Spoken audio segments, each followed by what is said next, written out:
Showing design fees and reimbursement, and the cost there is $2,948. Yes. Can you explain that? Yeah, because our design is in-house, we felt that we were able to keep the design fees lower, just because we weren't giving it out to somebody else. As well as we were looking through the RSM's book and trying to get a better feel of what different things should cost, that is what the percentage that we came to and decided on was what it should be. I hope that is clear. Does that answer your question? Well, I was just wondering if your design fee was included in your overhead and fee as a combined design and construction. We decided to break that out just for the clarity so that you, the owner, could see those two separately. So I might comment to that. The amount that you're charging for design fees, and I realize it's not the main portion of this presentation, but that's not enough. The engineering building was several $1 million to design and provide all the design services from soils engineers to electrical engineers. I mean, it was in the, I'll just give you a range, it was between $4 and $6 million for the design. Your percentage is 0.003%, 0.0035. I would imagine a design fee would be in the 5% range for a building like this, which would wind up being $4 million, somewhere around there. Is that what you're saying? Yeah, that fits the range I gave. The engineering building So was 60 million. yeah. So the design fee was in that range. Yeah, there's a so lot. maybe 6%. So Another thing Okay. to consider when you're design, the design on the engineering building took, I think it was 16 to 18 months to design. Maybe it was a little less than that. So that's a lot of time spent with hundreds of people working on it. So anyway, it will cost more than that. That's helpful, thank you. Yeah, it is. and then I'm sorry, I just jumped to the numbers. That's what I did too. So your overhead and fee then is I'm not sure, is your contingency included in your, did you put fee on contingency? Yes. Yes. Okay, so that would make your fee 9.09%, and with the contingency. And if that doesn't include design fees, if that included design fees, I think that's probably not bad. I agree. Yeah, I would imagine a construction fee to be on a project of this size around 2%, maybe even 1.5, 1.75 if you're getting really aggressive. And a design fee of 6, maybe 6 to 6.5. You'd be in the maybe 8%, 8.5% range. That's correct. I might comment on the contingency that you have here. I would expect that an owner would carry anywhere from 3 to 5% contingency, which would be down in the realm of this as a project like 2.8 million. So there's a lot of dollars sitting there that could be utilized in the design or a savings to the owner. I mean, this building doesn't need to, I don't know what it costs per square foot, but it doesn't need to cost $650 a square foot. It could cost, $320 a square foot. So, if they want to spend that much, maybe I don't know, maybe they have more floors on their building. I can't remember if it told you how many floors and that kind of thing, but I think that with the costs that are here, this is a pretty nice plush, like a very nice building, which is maybe what they want. So what were we over there? We're probably more on 300, Something. 350, Yeah. somewhere around there. Yeah. 300. And I think that's very practical, nice, engineering for mechanical and civil and all that, but maybe did you say it was biochemistry? Bioengineering. So I don't know if that's a different kind of a look, but anyway. They look at the cost of the building, are they looking at, so like this one's advertised as 85. That's all in? Yeah, So- so how does that, when you break out your costs, for them to understand, like, what portion of that If is, any furniture? yeah, what portion of that is Loose. the buildings, So- and what portion of that is all finished? So that building over there is 20% of it is what we call NIC, not in contract. So the contractor's portion is 80% of that budget. So that kind of gives you an idea. And I didn't see that they asked you to do that in this proposal. They just told you that your contract, and I realized that includes design and stuff like that. So the 2080 is not going to quite work out because we carried all, the design over there. But there's a lot of things I don't know, maybe you're planning on all the furniture and They things like sent that. in an RFI that was saying what percent of this Oh. are we providing as far as building out furniture or equipment? The response to the RFI is, you're in charge of everything that's not specialty equipment like testing materials or testing piece of equipment and things. If I'm right, that's what I sent you guys back. So this price, Okay. I should Close see to all of them. somewhere in here, you breaking out those, the FF&E. the Yeah, FF&E, FF&E. which I'm not stands sure for, for special. FF&E stands for Furnishing. Fixtures, fixtures, furnishings, furnishings, and equipment. You guys didn't realize you guys were getting quiz, did you? FF&E. Couple other things that I noticed about, I guess as the owner, we're always looking at this sheet, to start out with, but your payment performance bond, you must be a pretty risky contractor because your fee is around 2%. Your bonding company, is charging you quite a bit, which in turn is charging the owner. Typically, we would see the payment performance bond for the good contractors that we work with down in the 0.38 to 0.65%. So there's another big chunk of money. So I would have expected the payment performance bond to be around $350,000, something of that nature. And of all the stuff you A little high prepare, there on it, a little high on the performance bond. I believe so. Maybe you guys could speak to that. You guys deal with it every day or all day. yeah, I could look up to see what we were on. That I did, and it was, it's not exactly, but it's in that range of 0.38 to 0.65. I just wanted to give a range because I didn't want to give exact. And then there's also builder's risk insurance. Yes. That's an additional, sometimes the owner carries it, and sometimes the contractor carries it, it just depends on the owner. And so builder's risk is course of construction insurance, and it could be theft, fire, damage during construction of elements that are going to be bolted down, built into the building. And that is in the RFP that they're needed to provide us, so Okay. that would be something they should have on Yeah, and builder's risk is a small number. You do say your general liability is included in your fee, so that would make your fee with architectural fees pretty close. Can you give them a builder's risk range? Yeah, I call Brett Hardy, and he gives me the number. It's so, I'll just call Brett. builder's risk is probably like 0.15, 0.2%, somewhere around there. It's really small. It's Thank not you. not a big number.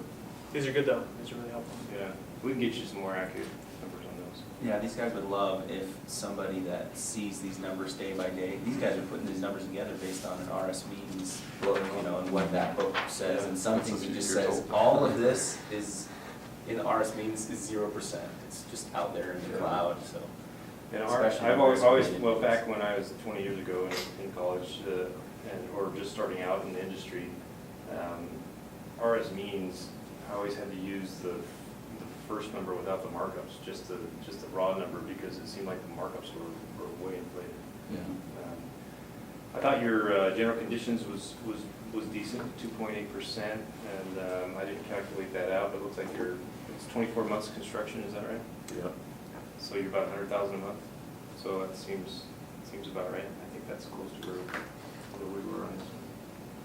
I was gonna mention up here in mechanical, electrical, and plumbing, so I looked at the engineering building, and for instance, so your mechanical and plumbing together is 22% of the total project, and our engineering building across the street was 13%. Some of those numbers were given to us in our Oh, Okay, I didn't notice that. I just Okay. fictitiously made up Okay, numbers. great. So, Well, if- sorry. No, it's okay. If you're not given those in your RFP, it may be helpful to know the percentages. Yeah, that- Yeah, that- I would, in your estimates, make sure you're highlighting that this was a provided number. That's Okay, good. that's You know, so they know this isn't a number that you came up with. This is the one that was given, this is the allowance that we said, we're gonna play this much money, we already know that. If you notice, it seems like Tony and I spent most of your presentation making notes on your estimate sheet.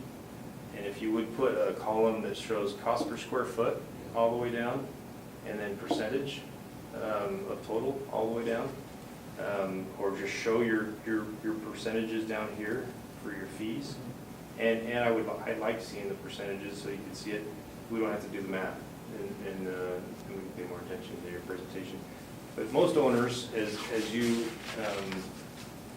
and I don't know how the judges will be, if they'll be critical on the dollars, they go to the bottom line, they look at the dollars, that's what's more important. And then if look like you're in range, then they start paying attention and seeing, okay, dollars make sense, you guys are on task, now let's look at schedule.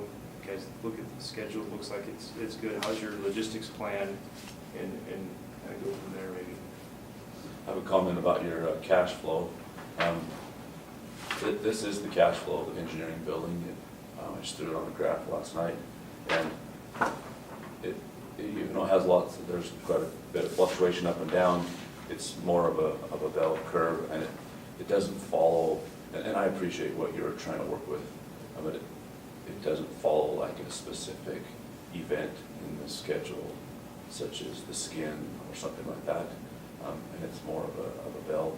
And at the very end, you can see there's a retention payment here, which is usually quite a bit, because holding retention on that much money for that long.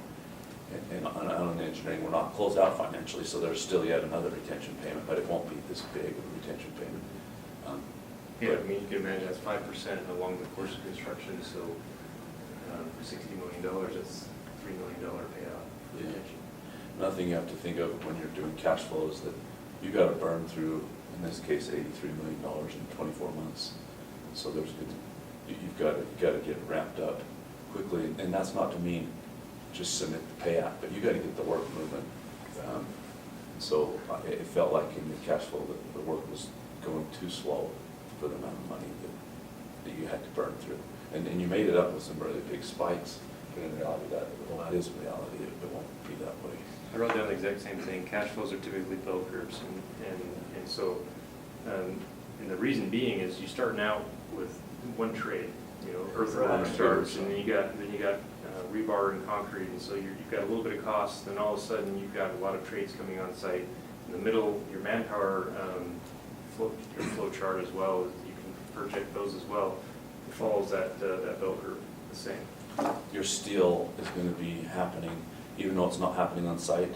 Shop drawings and fabrication and getting a steel mill order is happening the day one. So that's going to help with this cash flow, because they're going to be spending money not on site, but at their place or at some mill. So that will also help. Yeah, mechanical, electrical, you're buying equipment. Yeah. As well, so. Exactly. I think the reason you're showing up with the spikes, if I'm looking at your schedule, because this is a cost-loaded schedule, and that's what's creating the flow. So I would take a look at your schedule, and then I would say, do we have enough in that middle portion? Do we have enough activities that can be concurrent activities that are actually happening at the same time? There's a lot of things that look like they're waiting all the way till, when is this? For May 2020, and then all of a sudden a lot of concurrent activities happen. Where before that, I've got some structure activities that happen, and possibly before that top structure is done, we're already starting some kind of portions of work in the first levels. So I think if you're using a schedule as the cost flow that we're going to see, the cost loaded schedule, then matching that up so that the activities, a good majority of the activities are happening in the middle of construction. That might be a way that they can see that same bell curve. I don't And the know, cumulative something line different in is, the- is nice, so Yeah. that they can kind I of like see that. see kind of the cumulative, but then, yeah, just show, and maybe it's because you mapped it right off of where you are gonna be Yeah, in the schedule, and you're not anticipating, like elevators, you might be 50% down right up front, and your mechanical electrical costs you pay as you get billed. As you So if they're adding more procurement items, or they're saying this is a Procurement upfront. procurement upfront, so I need to account for that there's some spending for it. Yeah. yeah. Typically, what percent are we looking at for most of our items? Elevators are probably 50% 50%. up front, and then, I don't know, mechanical, electrical, you might be 30. Yeah. Yeah. Another reality of cash flow is that you're not gonna get billed for work or stuff until probably 30 days after they've done it, or more. Yeah. So they'll work for 30 days, and then, so it'll be 60 days after they start working before you pay. And you won't get the money until probably, BYU, I think is one of the fastest out there, but you'll get the money once you bill the owner, you know, within 30 days, and some are even 45 or 60 days, so. So just so I can understand this, along this same discussion, basically what happened is you guys did the exterior skin, and then you did the interior finishes. So it looks like you have two bell curves, kind of, right? Am I understanding it correctly? Yep. Okay. Normally, to this point, it would be concurrent. All the same time. So that would smash the two together, and you'd see what you were looking for. Not the way we wanted to do it over here on the engineering building, but I mean, you're building, you're working on the exterior as you're working on the interior, and we didn't have the interior, the exterior closed in early enough at all on that project. And we had some complications with the exterior design, and so, I mean, you're just at the same time trying to get exterior closed up while you've got sheetrock going on the inside, so it's always a challenge. The beauty of being in Arizona, though, if that's where your project is that you won't have winter conditions, Right. or nil, so that's really good. Yeah. I think part of the way to think through it is you went through the Dust schedule. storms, though. Well, that's true. You guys ever seen one of those dust storms come through? So they, do they It's still have insane. to, was this a project that Oakland built? No, this No, was, it's- I based this off of a McCarthy. problem that McCarthy, or Oh, a building McCarthy built. So if you have steel going up, fireproofing follows, and then you have metal studs following it, and then you have exterior studs going at the same time, and if you kind of look through, I'm always moving on something.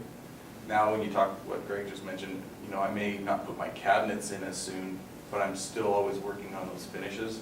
And if I said, hey, I have drywall concerns about getting it wet, you can work with some of those areas, hey, we're gonna mitigate by plasticking off these areas, or we're going to change the drywall to a mold-resistant drywall. We're going to do something to maintain our bell curve type schedule. I had a couple of things in case we run out of time on the, first of all, this is nothing to do with, but you should all have a pointer in your hand. Then I know, and I would have done the same thing you did, but anyways, you don't have to go up to the screen and go like this, you can step out, and then you can just point. So, Okay. just get a pointer, I think that'd be helpful too. Yeah. Especially when there's things at the top of the page, it's kind of hard. Yeah. And then on this logistics plan, I think it'll be really difficult to store materials along the sides and the dumpsters where they're at, because you need full access without anything in the way around the building. So I'd encourage you to move your storage and things like that out of the way. Now, you do have material storage, I guess, what I was thinking it was this red line, but, so I take back. It's the crane pad. Yeah, okay, sorry. But I would move the dumpsters away, a little further away from the building, and just keep it fully able to move around it, and that type of thing. And I'm glad you had a plan for workers parking somewhere else, because that's not enough room. Because you could have like, what, 400 guys on the job. I would just say that this worker parking area is for foreman, project foreman on site, and all others will be parked at the stadium to be shuttled in on a daily basis, because you're going to have way too many vehicles to park on site. 150, 200, 250 peak time for engineering building. And then you have other delivery trucks, and then you've got other guys that just bring in trucks, and then you got guys that don't really come every day, but then they attend a meeting. So that's where Tony's, you could really get peaked if you have some of that stuff. And then your material and delivery, you're saying you're coming in here and then you're going out here. You need to find a path so that Further your deeper. semi-truck is gonna come in here and they're gonna park